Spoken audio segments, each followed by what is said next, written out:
Alright, so we've mounted the Wavetek 130 in a box so that we can view the oscilloscope that's behind it.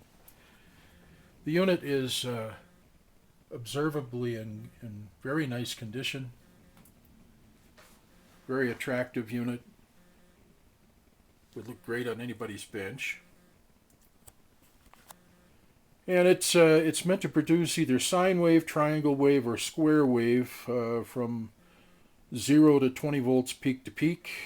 Control is here. You can choose your function here. Our frequency can go for times 10 to times a million, and it does it in 6 positions, and then there's an off position. And we got a dial that goes from about,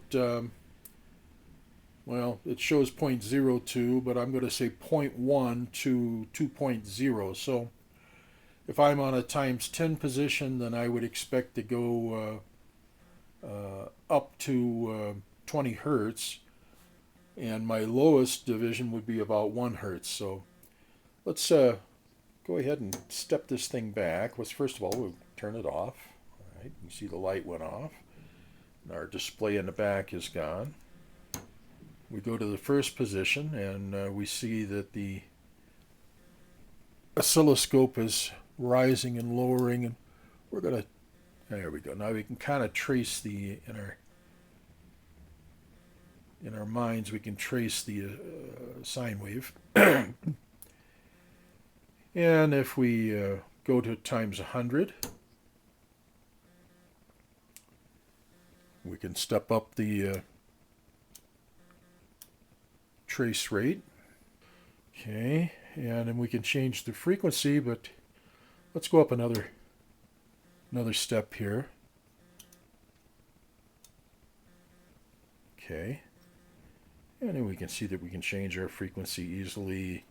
Let's go ahead and take a look at a triangle wave. There's triangle. We can look at square waves.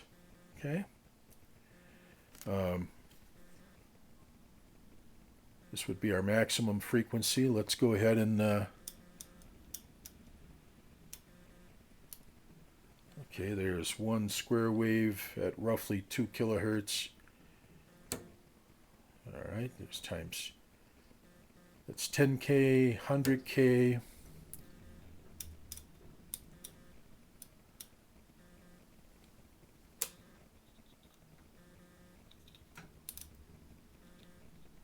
Jitteriness is from my scope. I apologize.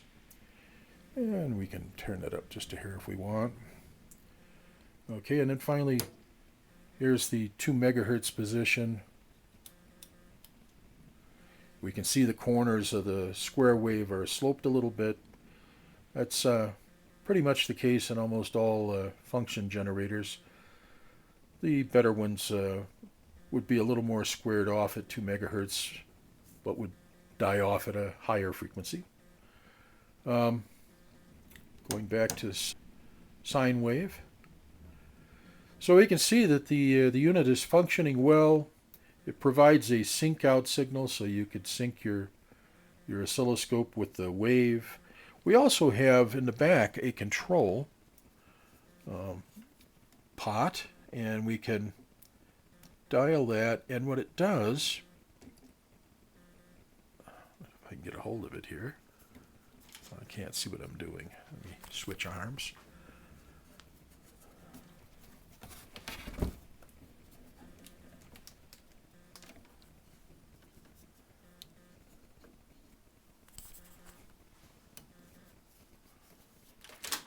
Crazy.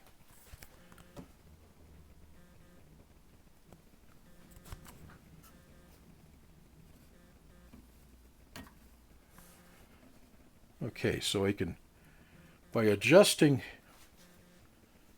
the dial that's in the back of the unit, I can provide a DC offset to the signal, and I can raise or lower whatever the signal's on the screen by that amount of offset. So you can see my waveform going up and down across the screen as I dial in. Okay. We'll go ahead and turn that back off again. Okay, I got a little bit I want to show you here. We're going to take the cover off. So the way you do that, there are 2 screws here on the back. You take those screws out all of the way, then you pull the back off, and the whole plate comes off of there, just like that. And then we can take the cover, and we're going to tilt this thing forward. We're going to slide that cover right off of there. Wish I could show you with both hands, but here we go. We just slid that right off, and now we have the inside of the unit that we can view. Wanted to let you see that the interior of the thing is nice and neat and clean and in good shape. Same thing on the bottom side. Nicely made. Here is the offset control that I was working with in the earlier video. But one of the things that's a little aggravating to me is that the cord on these older units, quite often, especially in HP equipment, this is Wavetek, but same thing, we see that we have an oval-shaped cord, which is rather difficult to get. If you do find them, they're usually pretty pricey. Like for a AC cord, they want somewhere in the vicinity of $40–50. Kind of ridiculous, but that's the way it is. I do keep one on hand because I have a lot of gear that I pick up. Here's one here. This is the oval cord that matches that. It was a $40 buy some time ago. But if you're a purist and you want to keep the thing in its original pristine shape, then you're going to go ahead and buy the cord, and you have everything here that you need. So I didn't mess with it. However, if that's not your thing and you're not really worried about maintaining the original purity of the unit, then you could take a regular $1.50 cord that I think I spent on this thing. I picked this one because it's relatively lightweight, so it's smaller diameter. This thing doesn't draw that much current, so small diameter is fine. And what I would do is I would clip off this end. All right. Then I would feed this end, the wire. I would come through the cabinet where the power cord would normally connect. But in order to do that, I've got to remove the connector here. Well, there's 2 screws that would allow you to actually remove that connector from the inside. And if we take a look on the inside here, we see that we have 3 wires that go to that. One of them is green, goes to the bottom ground tap. One of them is red, goes to the hot tap to the left. And one of them is black and goes to the right, and that goes to the switches. We can clip those 3 wires and strip the ends. Go ahead and take that whole connector right out of there. And then feed this cord to the inside. Strip the end of the cord so I have some connector points. Strip back about an inch, inch and a half, something like that. Take the outer rubber sheath off. You'll see the 3 coated wires in there. Strip those down so that the ends of them are stripped back about a half an inch, maybe quarter inch probably enough. Then what you want to do is you want to tie. This thing is fed through the hole. You want to tie a knot in this thing, and I'll show you that in a second.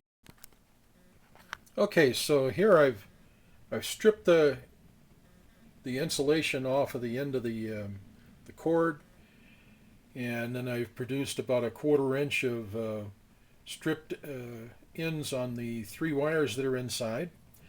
And then you might say, well, okay, how do I verify what's what? Well, easy enough. Little ohm meter. And If I connect an ohmmeter up to that yellow wire and then I connect it up to the ground lug that's there, I'm going to find out that I have continuity on that wire.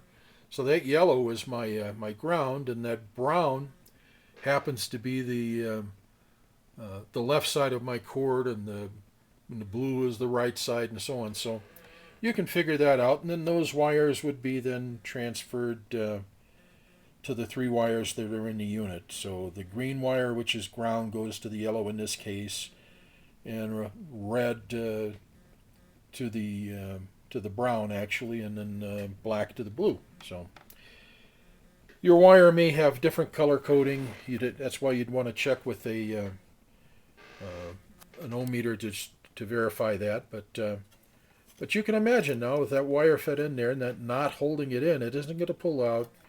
And then you can use wire nuts, or you can solder the three wires to the three coming in on the cord, and you've got it all done. Slip the case back on, screw on the back, and you're all set to go. So that's how I would do it if it was me and I wanted to have this thing on my bench. I certainly wouldn't sacrifice a $39 cord for that. But that's me. So nice unit, functioning well, beautiful condition. Be a real nice addition to a bench. Good luck on the bidding.